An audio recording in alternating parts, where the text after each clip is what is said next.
여러분 안녕하세요. 13번째 강의를 시작하도록 하겠습니다. 우선 지금 화면을 기준으로 해서 출석 체크 먼저 해주시기 바랍니다.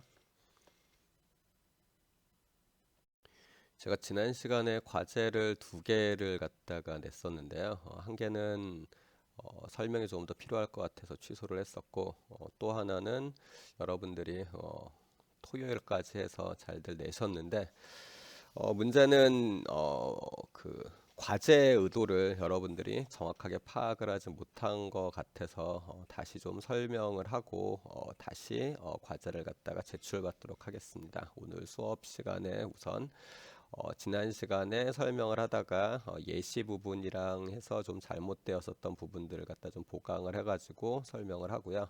그런 다음에 과제에 대한 설명들을 하고 이제 모델링 마지막 부분에 있는 강제 진동이랑 그 다음에 전기 회로에 대한 이야기를 갖다가 하도록 하겠습니다. 자, 우리 그럼 이제 지난 시간에 했었던 것 중에서 감쇄 시스템 부분에 대한 개요였었죠. 이 부분에 대한 설명을 조금 더 보충을 하고 지난 시간에 예시가 어디가 잘못됐는지를 갖다가 좀 얘기하도록 하겠습니다. 우선 이걸 갖다가 우리가 해 분석을 해보기 위해서 해를 찾으려고 그러는데요. 상수 개수로 되어져 있는 녀석이니까 y 콜 익스포넨셜 람다 t라고 하고요. 그러면 2차 방정식으로 이루어져 있는 특성 방정식이 나타납니다. 따라서 우리가 구하려고 하는 해 람다는 2개가 나오겠죠. 그리고 종류로 보면 3가지 종류가 나올 겁니다. 그 중에서 첫 번째 걸로 서로 다른 실근이 나올 조건은 c제곱이 4mk보다 큰 경우인데요. 이 경우에 근과 계수의 관계를 적용시켜서 보면은 알파 플러스 베타는 마이너스 m분의 c니까 0보다 작을 거고요.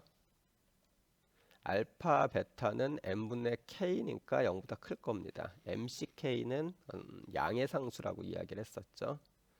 그래서 이 조건을 보면은 알파랑 베타가 둘 다 0보다 작아야지 되고요.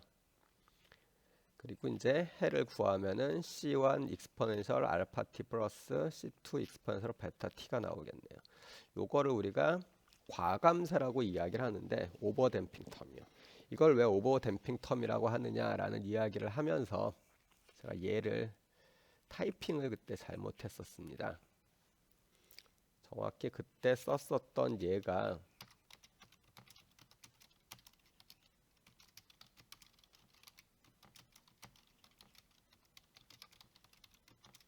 이거였었는데요. 얘가 20이 돼야 됩니다. 뭐 2가 되는 녀석은 안 된다, 뭐 과감세가 아니다, 뭐 이런 식으로 이야기를 갖다가 할 수는 없고요. 그런데 이걸 예로 들려면은 제가 과감세에 대한 예를 들려면은 20이 돼야 되는 이유가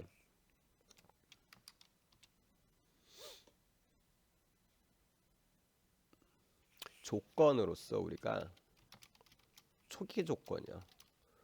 이게 상수이고 y 프라임 제로가 0인 경우 초기 조건을 이렇게 놓고 봤었을 때 과감세에 대한 성격이 드러나거든요.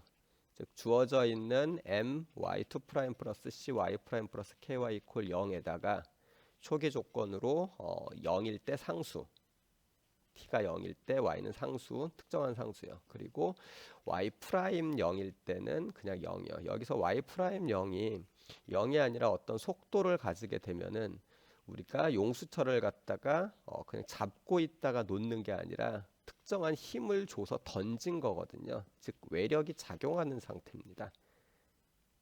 한 번이라도 그런 상태가 아니다라는 이야기를 갖다가 한 거예요. 이런 상태를 갖다 유지하려면 위쪽에 있는 얘가 미분을 했었을 때 t가 0이면은 0이 나와야지 되는데요. 아까처럼 20이 아니라 2면은 0이 안 나오죠. 그 부분이 잘못됐다라는 겁니다.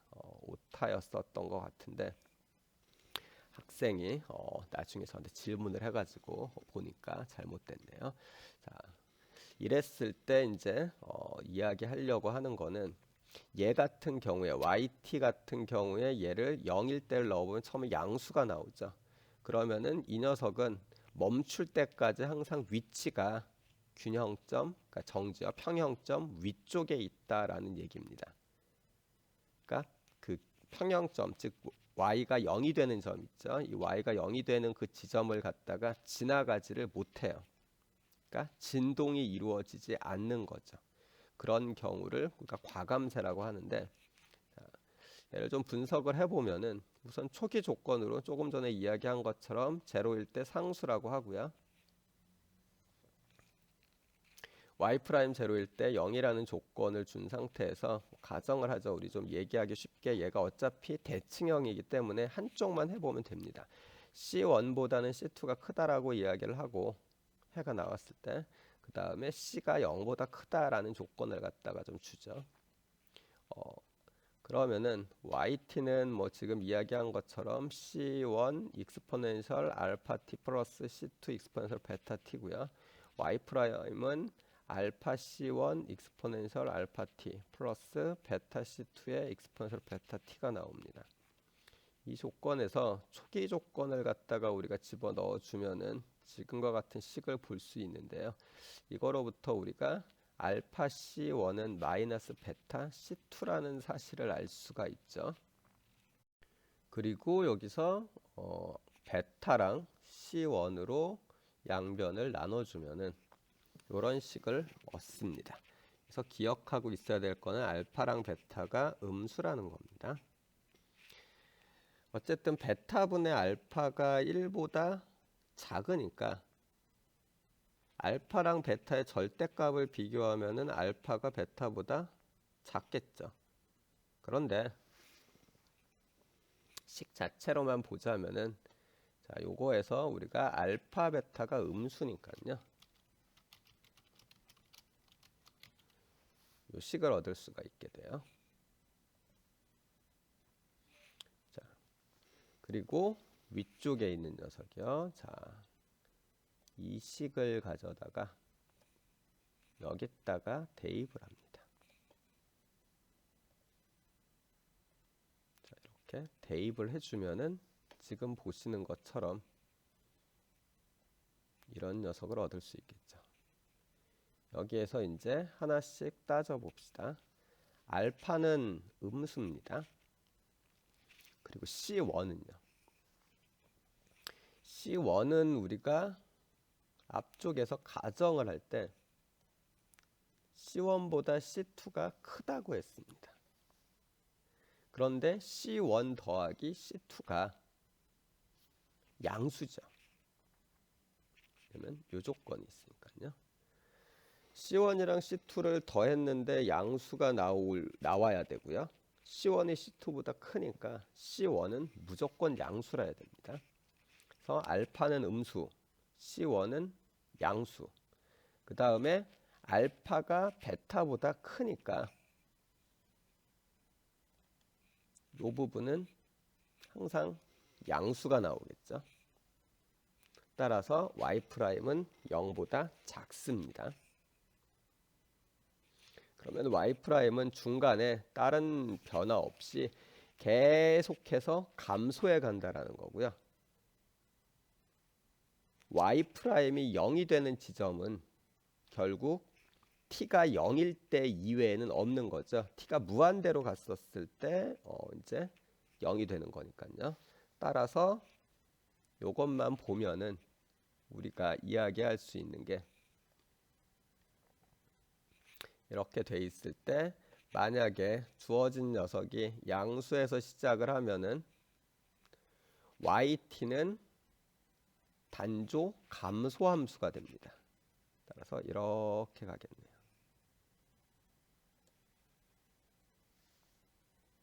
그렇죠? 그리고 단조 감소함수니까 최소값은 t가 무한대일 때예요. 즉 0일 때죠. 0보다 밑으로 내려가지 않는다는 이야기입니다. 과감세라는 의미는 이런 의미예요. 만약에 얘가 음수부터 시작을 했으면 뭐 위쪽의 조건으로서 C가 0보다 작다라고 이야기하고서 이제 똑같은 논리를 갖다 전개시키면 되고요. C1, C2의 크기도 서로 바꿨을 때도 뭐 동일하니까 이 정도로 이야기를 하겠습니다.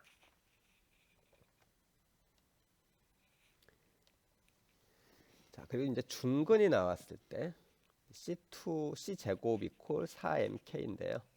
이때도 근각계수의 관계를 이용을 하면은 이 알파가 마이너스 n분의 c가 돼야 되니까 알파가 음수가 돼야 되겠네요. 그리고 해 모양은 이런 식이고요.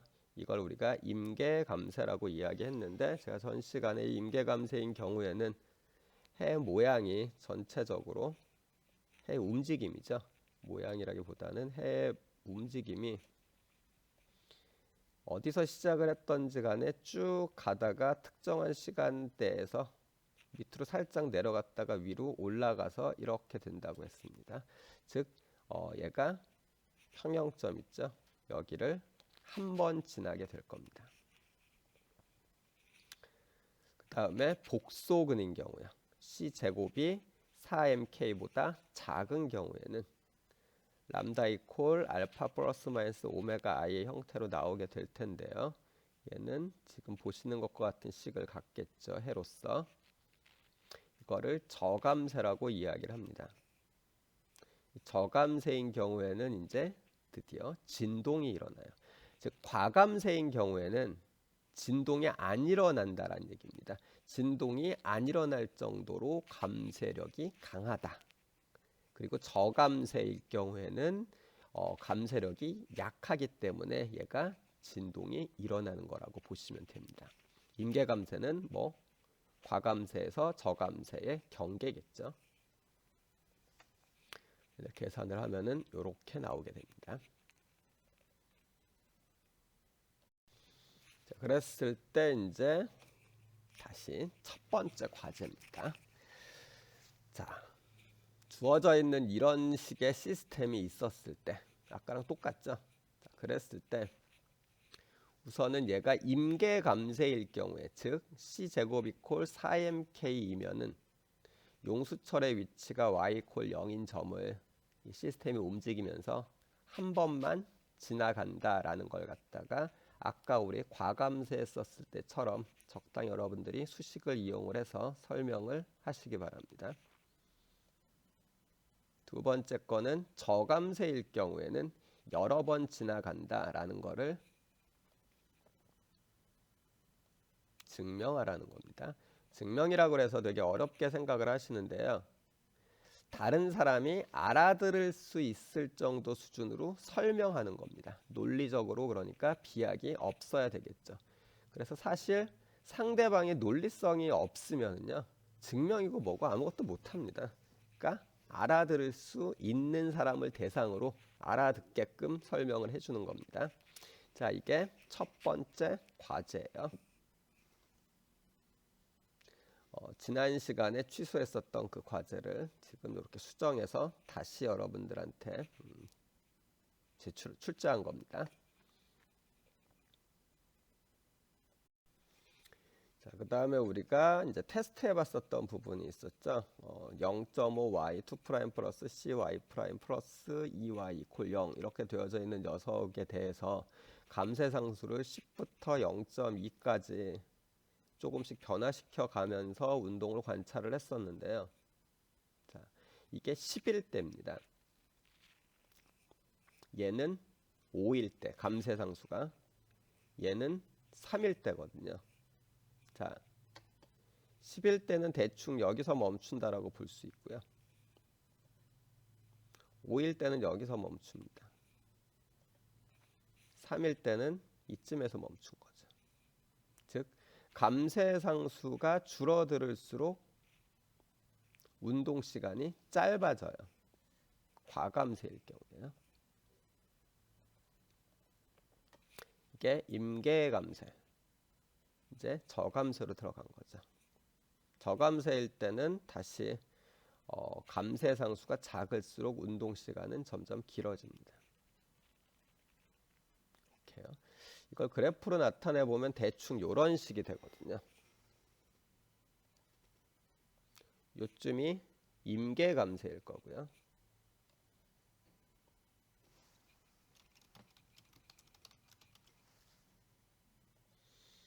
오른쪽이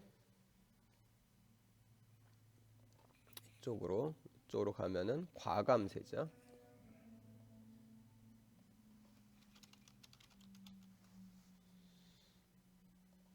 그리고 이쪽으로 가면은 이제 저감세가 되겠네요.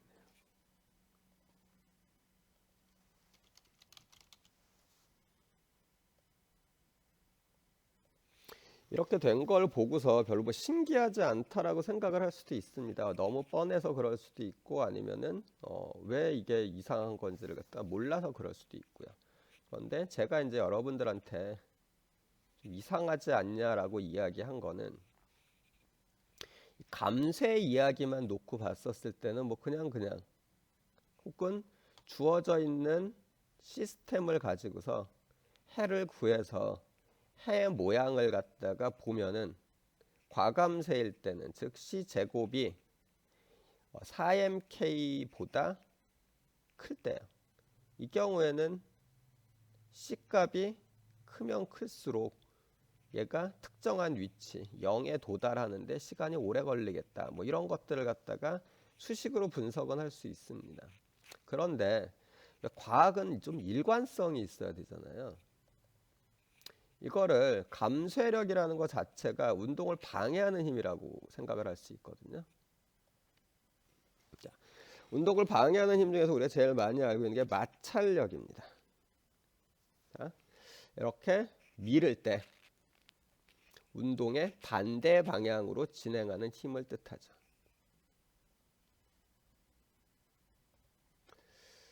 그런데 아스팔트랑 우리 컬링하는 것처럼 빙판이 있으면은 마찰 개수는 아스팔트가 훨씬 커요. 이쪽이요. 그리고 우리가 뻔히 알고 있듯이 여기 있는 이 컬링 공 이거를 아스팔트에서 굴린 거랑 빙판에서 굴린 걸 갖다가 보면은 빙판에서 굴린 게 훨씬 더 오래 갑니다. 운동 시간이 길고 뭐 멀리 가기도 하죠. 그러면 아까 했었던 걸로 돌아가 볼까요? 결국 이 마찰 개수 쪽 같은 경우에는 마찰 개수가 크면 클수록 이쪽이 커질수록이요. 운동을 방해하는 힘이 강한 요인을 갖고 있어서 운동을 하는 시간, 밀었을 때 운동을 하는 시간 자체가 점점점 줄어들고 있잖아요. 그런데 우리가 아까 봤었던 용수철 같은 경우에는 이쯤 이렇게 잡아당겨 가지고 손을 짜잔 하고 놓고서 멈출 때까지의 시간을 좀 측정을 해 보면은 다른 때는 모르겠지만 적어도 임계상수를 넘어선 다음부터는 감쇄 계수 값이 커지는 시스템인데도 불구하고 운동 시간이 더 길어진다라는 거예요.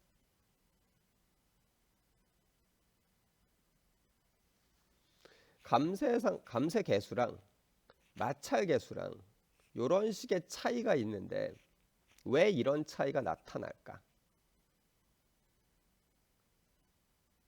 마찰이랑 감쇄랑 달라서 그런 거냐? 아니면은 지금 질문에서 우리가 보통 같은 거에 대한 질문을 하려면 범주가 같아야 되잖아요. 그러니까 상황의 본질이 같아야 되고. 그런데 그게 어떤 부분이 틀리기 때문에 이런 식의 결과가 나온 거다. 라는 식의 설명들이요. 그런 설명들을 하라고 한 게 과제2입니다. 그냥 용수철 상수에 대한 모델링 해가지고 해 나온 걸 가지고서 뭐 얘는 어떻게 될 거다 이걸 이야기하라는 게 아니고요. 그거야 그냥 방정식 세워서 나오면 돼요. 그런데 그냥 크게 봤었을 때 운동을 방해하는 마찰이라는 거랑 감쇄력이라는 부분을 갖다 놓고 봤었을 때 개수만 놓고 보니까 마찰 개수랑 감쇄 개수랑 있는데 감쇄 개수가 커진 큰 시스템인데도 불구하고 왜 운동 시간이 길어졌냐 이 얘기입니다. 마찰 개수가 크면 우리가 알고 있기로는 운동 시간이 짧을 거 아니에요.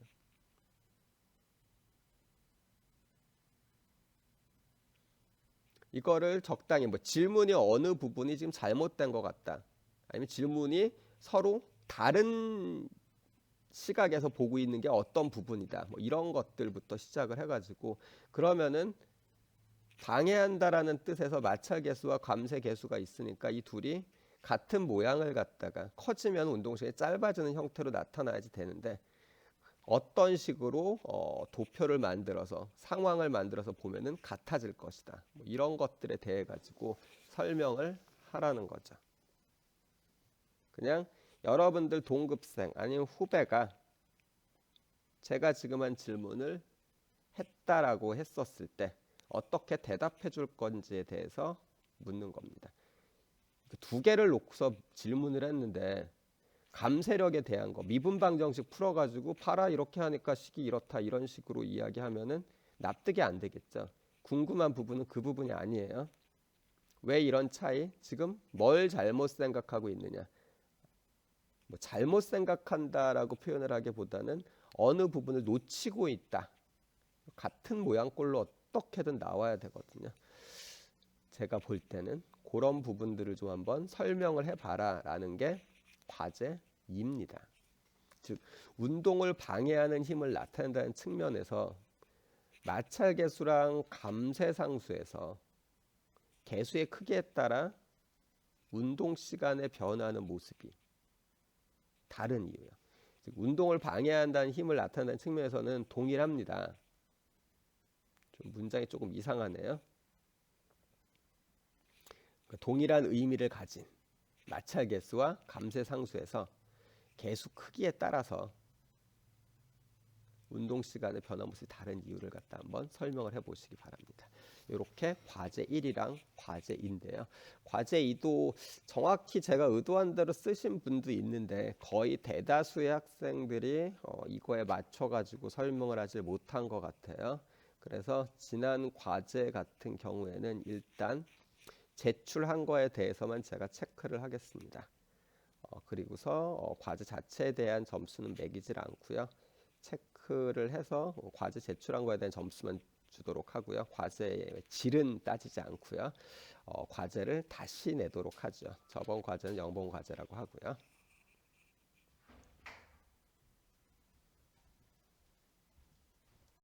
자, 이제 우리가 원래 하려고 했었던 강제진동 시스템에 대해서 이야기를 해보려고 하는데요. 우리 강제진동 시스템을 갖다가 하기 전에 우리 진동이랑 관련해가지고 가장 이제 유명한 동영상 뭐 사건이 있습니다. 타코마 다리 붕괴 사건이라고 하는 건데 미국에서 1937년부터 짓기 시작을 해서 1940년에 완성을 했는데 이게 얼마 못 가서 무너집니다. 뭐 설계의 문제가 좀 있어가지고 발생한 문제인데 뭐 전체적으로 보자면은 뭐 공학적으로는 플래터 현상 때문에 이게 이제 무너지게 됐다라고 알려져 있습니다. 이게 이제 진동으로 인해 가지고 흔들림에 대한 그 에너지를 갖다가 발산하지를 못하고 얘가 축적되게 되면서 다리가 이제 버티지 못하는 건데요. 일단 그 동영상 한번 보고 한번 이야기를 갖다 좀 해보도록 하죠. 아마 한 5분 정도 길이가 될 겁니다. 동영상을 우리가 보는 동영상에다가 끼워 넣고서 보면 좀 편할 것 같긴 한데 그렇게 해가지고 제가 몇 번 시도를 해봤더니 전부 다 저작권에 걸리네요. 어쩔 수 없이 여러분들이 직접 좀 찾아서 보셔야 될 것 같습니다.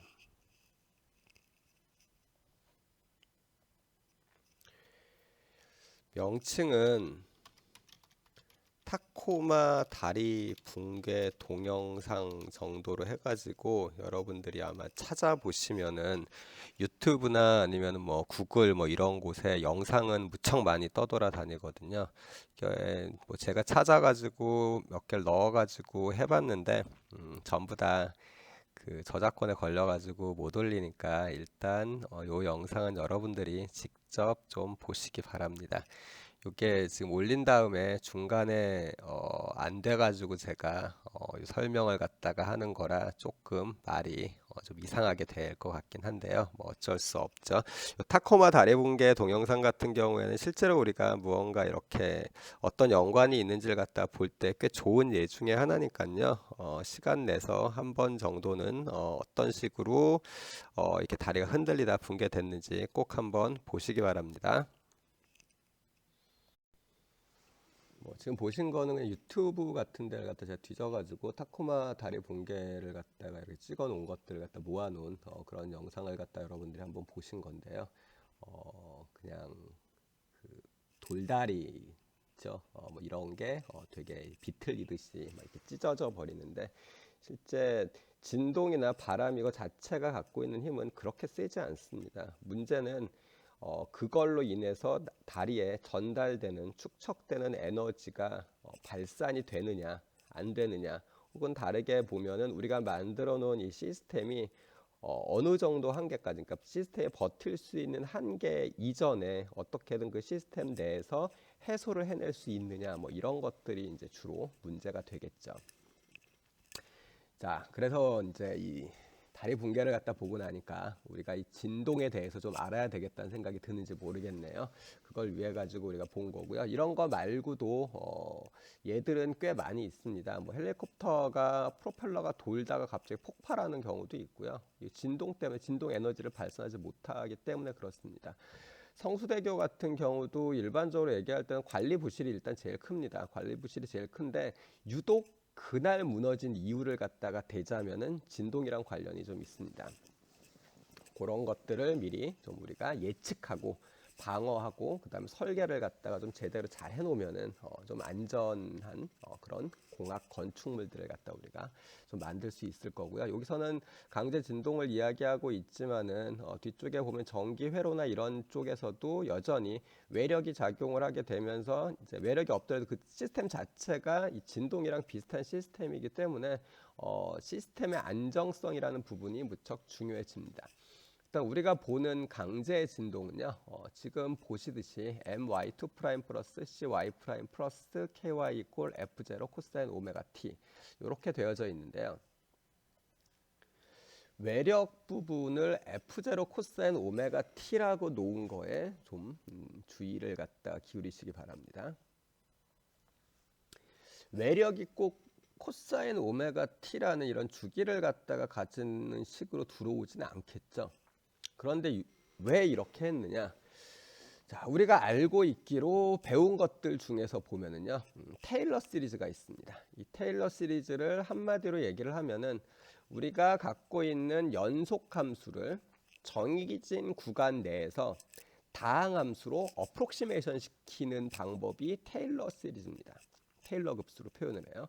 그러면은 어떤 함수든지 연속 함수요. 연속 함수라면은 테일러 급수를 이용을 하면은 x의 n승꼴로 그 함수를 갖다가 정해진 폐 구간 내에서는 똑같이 만들어낼 수 있거든요. 이런 역할을 하는 녀석으로서 또 한 개가 프리에 급수가 있습니다. 공업수학 2에서 여러분들이 배우게 될 텐데요. 이거는 주어져 있는 연속 함수를 주기성을 가지고 있는 코사인과 사인의 합으로 어프록시메이션 하는 방법이에요.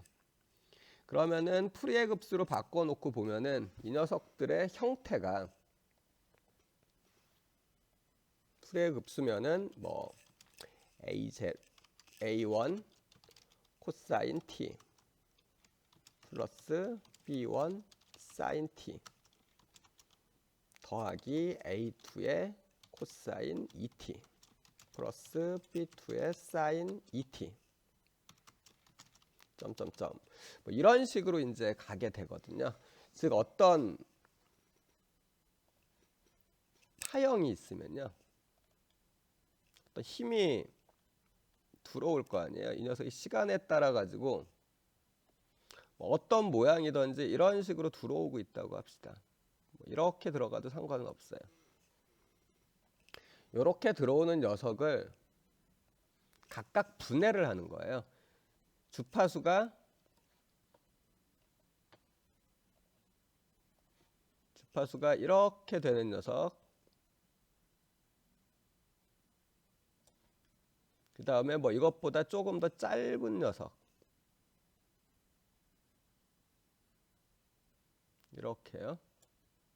혹은 뭐 더 긴 녀석, 이런 것들을 적당히 섞으면은 얘네들이 위에 올라가 있는 거랑 반대 방향으로 움직이는 거, 요렇게 놓고서 보면은 뭐 제가 그림을 요렇게 그렸지만은 실제로는 여기가 가운데라고 보는 게 좋겠죠.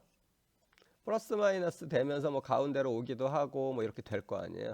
그렇게 돼서 원래 함수를 어떤 주기성을 가진 함수들의 합으로 바꿔내는 게 풀이의 급수입니다.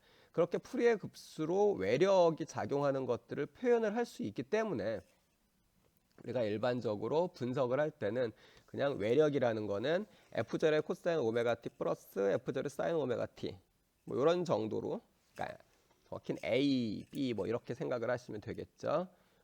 여기 있는 요 쌍 한 개로 되어져 있다라고 보면 되는데, A1이랑 B1 요걸 가지고서 이제 우리가 삼각함수 합성을 이용을 하면은 코사인이나 사인에 대한 식으로 똑같은 주기를 가진 녀석으로 바꿀 수 있죠. 그랬을 때 사인으로 바꾸지 않고 코사인으로 바꾼 이유는 시간이 0일 때 사인이면은 F0라는 힘이 들어가는데, 아니 코사인이면은 F0라는 힘이 들어가는데 사인이면은 0이 들어가야 되잖아요. 그게 좀 싫어가지고 이제 코사인으로 했다 정도로 이해를 하시면 됩니다. 그래서 사실 진동에 대해 가지고 좀 정확히 분석을 하려면요, 여러분들이 풀이의 급수에 대해서 좀 공부를 하셔야 될 겁니다. 뭐 예를 들면 우리 과들 중에서 뭐 정보통신공학, 뭐 전파 이런 것들을 갖다가 다루는 과들 있죠. 이 과들 같은 경우에는 거의 학문 자체가 풀이의 급수에서부터 출발을 한다고 해도 뭐 과언이 아니에요. 왜냐하면 진동을 다루고 있기 때문에 그렇습니다. 그리고 우리가 다루고 있는 공학적인 내용들 중에서 보면은 인버스 프로블럼들이 좀 많이 있죠. 뭐 대표적으로 보자면은 뭐 산부인과에서 쓰는 초음파, 이것도 쏴가지고 안에 있는 걸 갖다가 어떤 건지 찾아내야 되는데요, 전파를 쏘죠. 그거 말고 우리가 경제학을 갖다가 할 때도 경기의 주기성이나 이런 것들이 있는데, 이런 게 몇 가지 사건들이 겹치면은 전체적으로 볼 때는 주기가 아주 긴 것처럼 보이는데 실제로는 플러스 마이너스 되는 과정에서 그렇게 된 거고, 실제로는 아주 짧은 주기를 가지면서 경기가 움직일 수도 있거든요. 이런 것들을 갖다 분석을 할 때 무척 중요하게 다루어집니다. 어쨌든 계속 보죠. 이걸 분석을 하려면 우리가 이전에 했었던 것처럼 일단은 해를 찾아야 되는데, YH는 우리가 찾아놨다고 할 겁니다. YH는 알고 있다고 하고요. 그러니까 제차이니까요. 비제차에 해당하는 YP를 갖다가 한번 찾아보죠. 이거는 미정계수법을 갖다가 뭐 그냥 쓴다라고 생각을 해도 됩니다. 주기성을 가지는 쪽으로 맞춰놨으니까요. 그래서 F0 코사인 오메가 t가 있으니까 이 녀석이 나오게끔 미정계수법을 쓰려고 A 코사인 오메가 t 플러스 B 사인 오메가 t라고 잡아줬습니다. 이거를 익스포넨셜로 표현해서 한 방에 끝낼 수도 있기는 있어요. 자, 한번 미분을 하고 또 한 번 미분한 거를 원래 식에다 집어넣겠죠. 자, 그리고서 양쪽을 개수를 비교를 할 거예요.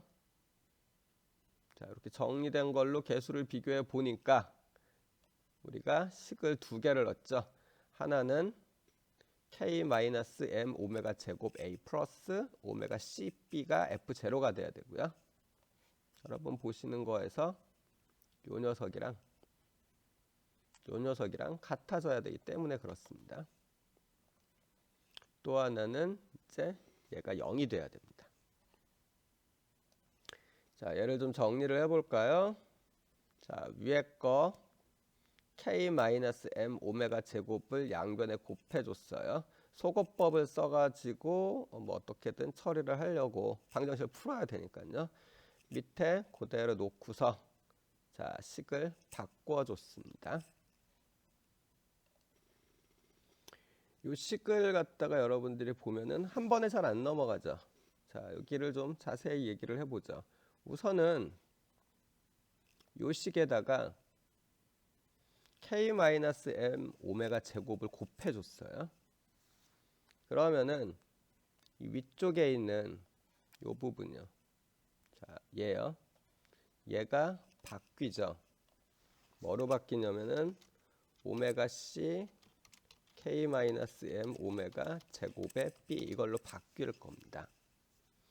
그런데 요 밑에 있는 녀석을 갖다가 보면은 k-m 오메가 제곱 b가 오메가 ca죠. 그래서 요 식에서 이 녀석이 제곱의 a로 이렇게 바뀌게 된 거예요. 얘 때문에 나온 겁니다. 다시 헷갈릴 것 같은데 양변에다가 여기 있는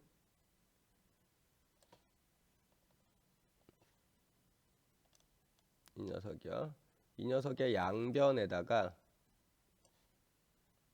k-m 오메가 제곱을 곱했고요. 그리고 요 밑에 있는 식을 이용을 해서 k-m 오메가 제곱 b가 오메가 ca라는 걸 이용을 해서 얘가 나온 겁니다.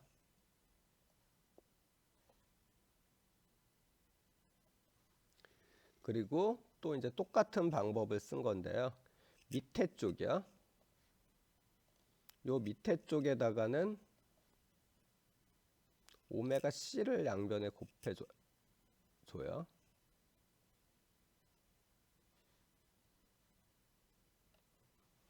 제가 말을 잘못했는데 요 밑에 쪽이 아니라 위에 쪽에다 이번에 곱해준 거죠. 죄송합니다. 자, 요거를 이쪽이 아니라 여기입니다. 여기에다가 이쪽에다가 아까는 k-m 오메가 제곱을 곱했었죠. 이번에는 오메가 c를 갖다가 양변에 곱해줍니다. 그러면은 식이 k-m 오메가 제곱에 오메가 cb가 하나 있을 거고 이쪽은 마이너스 오메가 아니 이쪽이요. 오메가 c 제곱에 b 하나가 있고요. 요거요. 여기에 오메가 c의 제곱 있죠. 요게 얘입니다. 그 다음에 이쪽에 오메가 c가 곱해져 있는데 오메가 ca가 k-m 오메가 제곱의 b죠. 따라서 얘가 나온 거예요. 자, 변에 간 거를 갖다가 보면은 오메가 c를 곱해서 식을 바꾼 게 요 녀석이 요 녀석으로 간 거고요.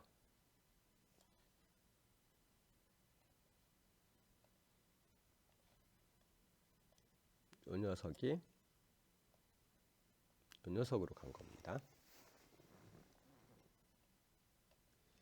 자, 그러고 나면 이제 우리가 식을 정리할 수 있죠. 위의 식으로는 A를 찾을 수 있고요. 밑에 식으로는 B를 찾을 수 있습니다. 이렇게 해서 YP를 결정을 하네요. 그리고 이제 우리가 오메가 제로요. 이 오메가 제로가 고유주파수라고 한다면은 고유주파수라고 우리가 이야기할 때 써먹었었던 게 일단은 고유주파수는 감쇄상수 있죠. 이 감쇄상수가 0이다라고 놓았을 때 나오는 주파수를 갖다 뜻한다라고 대충 보면 되는데 그랬을 때 나오는 오메가 제로는 루트 n분의 k잖아요. 따라서 k는 고유주파수에 해당하는 오메가 제로랑 이어가지고 이제 우리가 사용을 할 거면은 k는 m 오메가 제로의 제곱이다라고 볼 수가 있겠죠. 따라서 조금 전에 구한 A 부분에 있는 요 K 있죠. K를 M 오메가 제로 제곱이라고 집어넣고요. B도 똑같이 해서 집어넣으면은 이런 식이 나옵니다. 굳이 이쪽 걸로 사용을 할 필요가 있느냐라고 묻는다면은 뭐 사실 딱히 그렇게 할 말은 없습니다. 그런데 우리가 고유 주파수는 그 물체에서 혹은 시스템에서 주어지는 거라서 우리가 알고 있다라고 생각을 하는 거예요. 그 다음에 작용하는 외력의 주파수가 있겠죠. 이 둘 사이의 관계를 갖다가 좀 보려고 하는 거기 때문에 K라는 변수를 가지고서 비교를 해보는 것보다는 오메가 제로랑 오메가로 비교를 해보는 게 조금 더 좋아서 이렇게 바꾼 겁니다.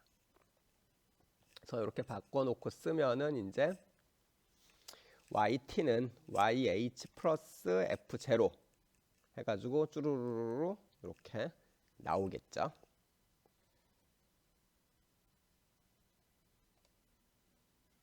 자, 이 부분이 이제 우리가 강제 진동 시스템에서 주어져 있는 녀석이 어떤 식의 해를 가지게 되는지를 갖다가 그대로 다른 제약 조건 없이 전부 다 풀어본 겁니다.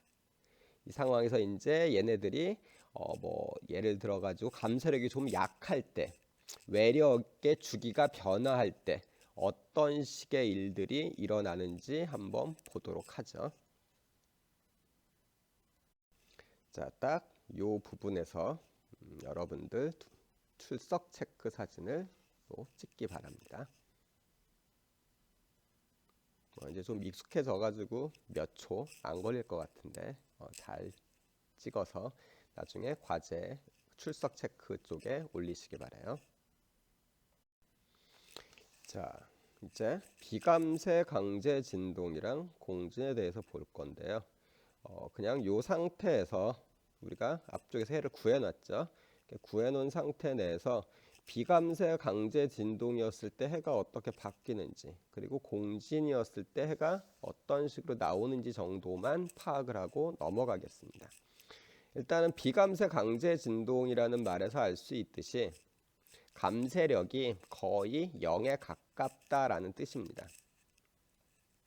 감쇄가 거의 없어요. 그래서 0에 거의 수렴을 갖다가 하는 그런 C가 0에 수렴을 했었을 때를 기준으로 보면요. 위에 있는 식에서 C가 0이라고 놓으면 되겠죠. 자, C가 0이면 일단 얘가 없어집니다. 그 다음에 얘가 없어지겠네요. 따라서 YH는 뭐 변함이 없겠죠. 그 다음에 YP가 이렇게 나오게 됩니다. 이 상황에서 만약에 오메가가 오메가 제로로 한없이 가까워져 간다면은 YP 값이 어떻게 되겠어요? 그렇죠. 무한대로 수렴을 하게 됩니다. 즉 진동이 외부에서 외력이 고유 주파수에 일치하는 방식으로 들어오게 되면은 비감쇄일 경우에 결국은 진폭이 무한대가 되기 때문에 시스템이 깨지게 돼요.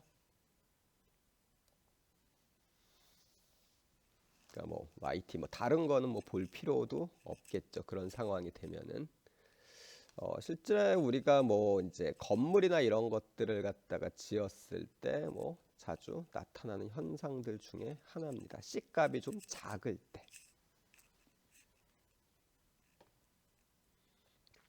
그리고 우리가 이제 일반적으로 공진이다라고 이야기를 하는 경우는 실제로는 오메가 제로랑 그러니까 외력이 고유 주파수랑 똑같게 들어올 때예요. 자, 이 위쪽에서 비감쇄 강제 진동을 이야기를 했지만은 이때는 오메가가 오메가 제로에 가까워지는 거지 똑같아지진 않습니다.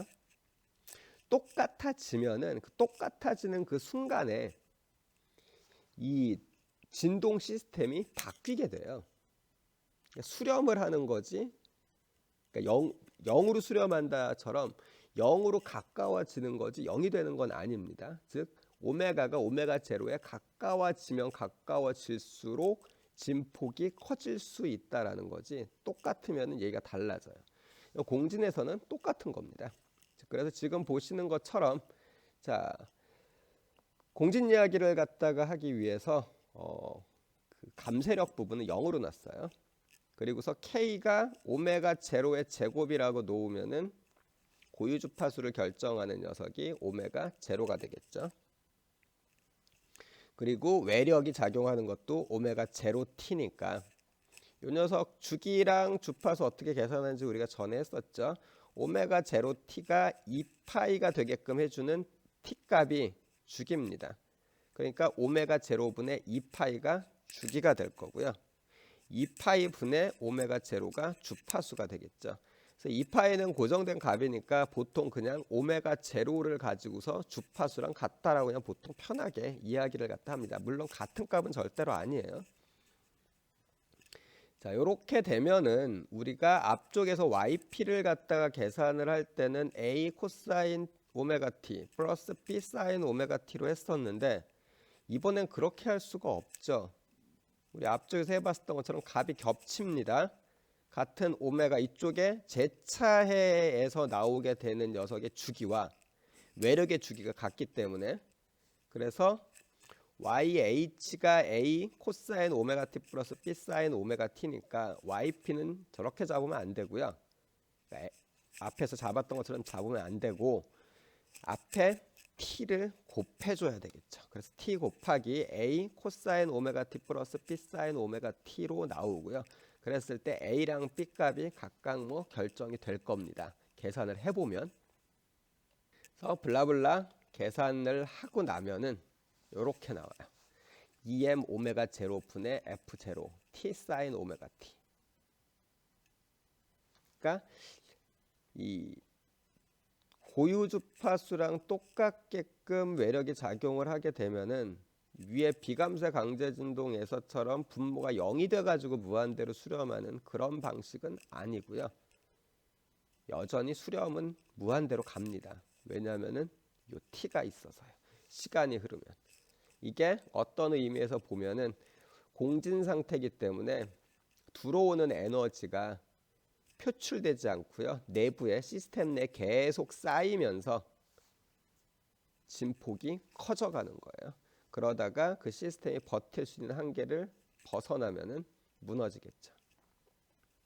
이게 이제 비감쇄 강제 진동이라는 내용과 공진에 대한 얘기였습니다. 얘네들을 가지고서 물리적으로 어떻게 해석을 할 것이며 어디다가 써먹을지 이러는 것들은 여러분들 전공에서 계속해서 나올 겁니다. 지금 우리가 요 공업수학에서 하는 거는요. 비감쇄 강제 진동이라는 게 뭐고 식으로는 어떻게 표현이 된다. 뭐 이런 것 정도만 여러분들이 정확히 알아두시면 좋겠네요. 자, 이제 마지막으로 수업의 마지막이라는 뜻은 아닙니다. 감쇄 강제 진동 부분입니다. 우리가 강제 진동에서 앞쪽에서 비감쇄 이야기 했었죠. 처음에 이야기한 거는 강제 진동 일반, 그 다음에 비감쇄일 때, 그 다음에 공진일 때. 근데 현실적으로는 감쇄력이 아주 작다라고 하기보단 그냥 감쇄력이 어느 정도 있는 그런 상태 내에서 외력이 작용하는 강제 진동이 많겠죠. 예를 들면은 건물이 있고요. 그 건물이 흔들릴 때 감쇄력이 작용할 거 아니에요. 그랬을 때 지진이 온다든지 뭐 이런 것들을 생각을 할 수 있을 겁니다. 현실적으로 가장 자주 일어나는 일일 거예요.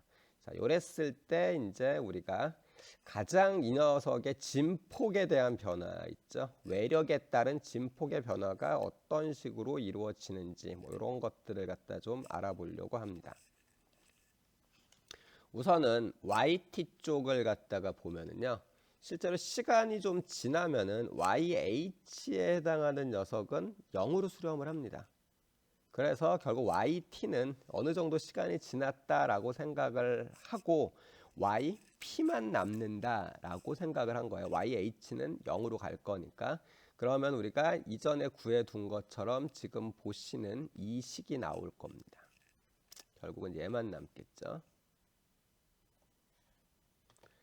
이 상황에서 이제 우리 관심 사항이 뭐냐면요. 얘를 갖다가 이제 합성을 해요. 진폭 볼 거거든요. 합성을 해서 C 코사인 오메가 t 마이너스 에타라고 하고요. 에타는 우리 삼각함수 합성을 할 때 약간 변이가 일어나죠. 그 값이라고 그냥 생각을 하시면 되고, 요 C는 좀 복잡해서 바꾼 건데, 자, 루트 m 제곱 어쩌고 저쩌고 분의 f 제로입니다. 요 크기 코사인 오메가 t 앞에 있는 걸 a, 사인 오메가 t 앞에 있는 걸 b라고 했었을 때 루트 a 제곱 플러스 b 제곱입니다. 요걸 c라고 하죠. 이랬을 때 우리는 이 c가 최대가 되는 주파수, 최대가 될 때의 오메가의 모양이 어떤 걸까를 갖다가 지금 보려고 합니다. 지진이 다가오고 있는데요. 오메가 제로랑 연관 지어가지고 요 C가 최대가 안 되게끔 잘 조정을 하면은 강력한 지진이 오더라도 좀 잘 피할 수 있겠죠. 자, 일단 식에 좀 단순화를 위해 가지고 밑에 루트 안에 있는 녀석을 R로 묶었고요. C를 분석을 할 건데 오메가에 따른 C 크기의 변화를 볼 겁니다. 따라서 얘의 최대값을 갖다가 알려면은 C를 오메가로 미분을 하면 되겠죠. 미분을 했었을 때 0이 나오는 점에서 최대가 될 겁니다.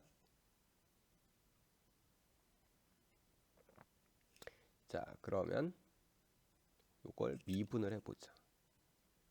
좀 복잡하죠. 위쪽에는 R도 복잡한데 그래도 우리 다 계산되어져 있는 거니까 뭐 이런 흐름으로 간다 정도만 보면서 따라오시면 됩니다. 자, 그리고 요거를 좀 정리를 해야죠. 이게 0이 될 때를 우린 지금 찾으려고 하는 거니까 자, 주어져 있는 이 식을 좀 정리를 하면은 C제곱 이퀄 2M 제곱 오메가 제로 제곱 마이너스 오메가 제곱이 됩니다. 왜 이런 식으로 팍팍 줄어드냐면요. F0는 0이 안 되겠죠. 그 다음에 R도 0이 안 됩니다. R이 0이 안 되는 이유는 R 자체가 제곱텀 플러스 제곱텀이기 때문에 얘가 0이 되려면은 전부 다 0이 돼야 됩니다. 오메가도 0이 돼야 되고 오메가 제로도 0이 돼야 되고 그럼 말도 안 되니까 얘네들이 싹싹 없어지게 돼요. 요거 없어지고 요거 없어지고 결국은 요 식이 얘가 0이 돼야 됩니다. 따라서 지금 보시는 이런 결과를 얻을 수가 있어요. 자, 계속 이야기하지만 우리가 지금 찾으려고 하는 미지수는 오메가입니다. 따라서 오메가를 다른 변수들로, 다른 개수들로 표현을 해야 되겠죠. 그래서 자, 넘겨주고요. 이렇게 계산이 됐네요. 2m 제곱 오메가 제곱은 2m 제곱 오메가 제로 제곱 빼기 c 제곱이 될 거고요.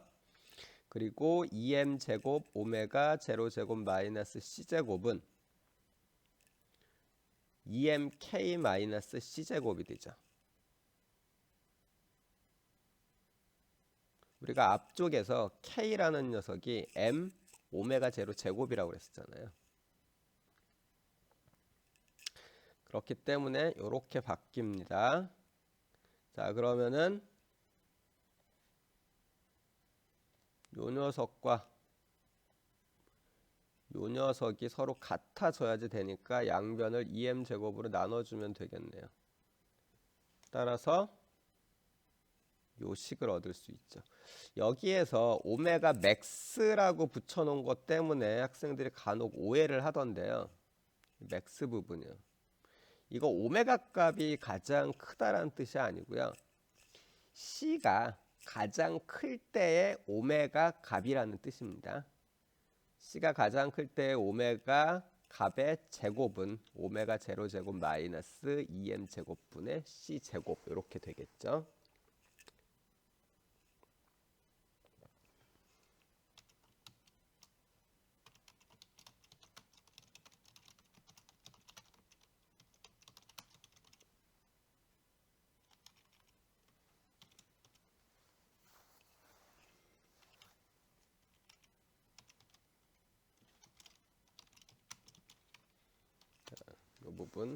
요 부분을 빼먹고 생각을 하면은 지금 여러분들이 보시는 거에서 식이 이해가 아마 안 될 겁니다.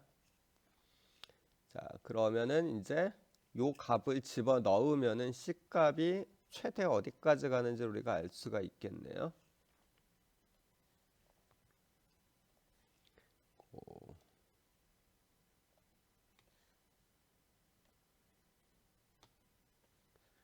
그리고 제가 저것 때문에 다시 좀 자, AX 이퀄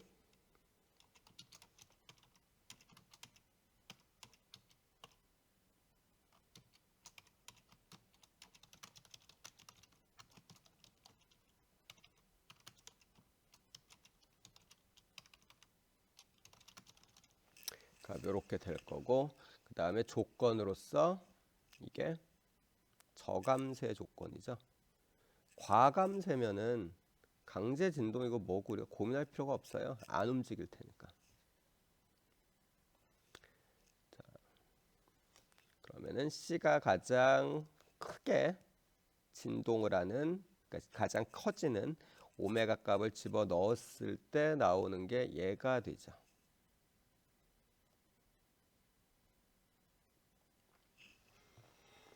자, 질문을 할게요. 이렇게 시스템이 주어져 있고요. 여기서 질문을 하면 얘네들은 좀 지워줘야 되겠네요.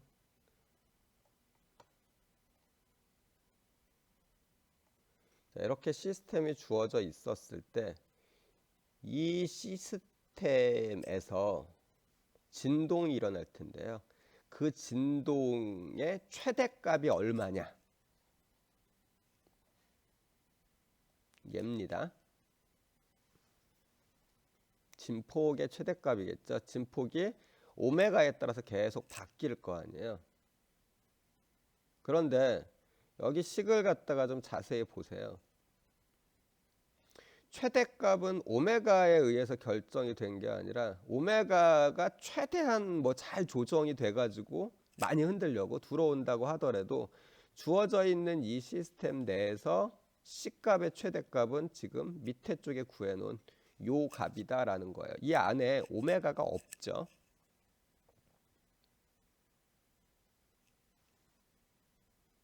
신기하지 않습니까? 저만 신기합니까? 자, 그리고 그때 이렇게 가장 큰 값을 갖다가 만들어내는 주파수 오메가 값이요. 그게 뭐냐라고 질문을 한다면은 요게 되겠죠. 자, 지금 질문에 대해서 답변을 할 수 있어야 됩니다. 제가 시험 문제로 내면은 학생들이 뭘 묻는지를 몰라서 못 쓰는 경우도 있는 것 같더라고요. 이걸 굳이 문장으로 한번 만들어 보면은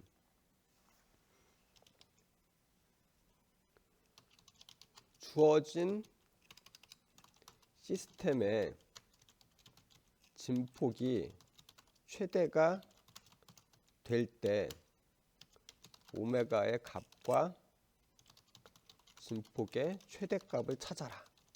이렇게 되겠네요. 요 질문 무척 중요한 겁니다.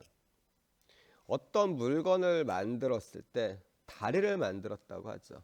가능하다면은 이 C가 최대가 될 때의 진동을 견딜 수 있게끔 만들면은 안전하겠죠. 저쪽에 어떻게 들어오든지 간에 버틸 수 있다는 얘기니까요. 그런 부분들이 좀 있습니다. 물론 같아지면은 아까 이야기한 것처럼 공진이나 뭐 이런 것들 혹은 설계의 문제 때문에 에너지가 누적되는 현상이 나타나게 되면은 정말 원래는 대책이 안 섭니다.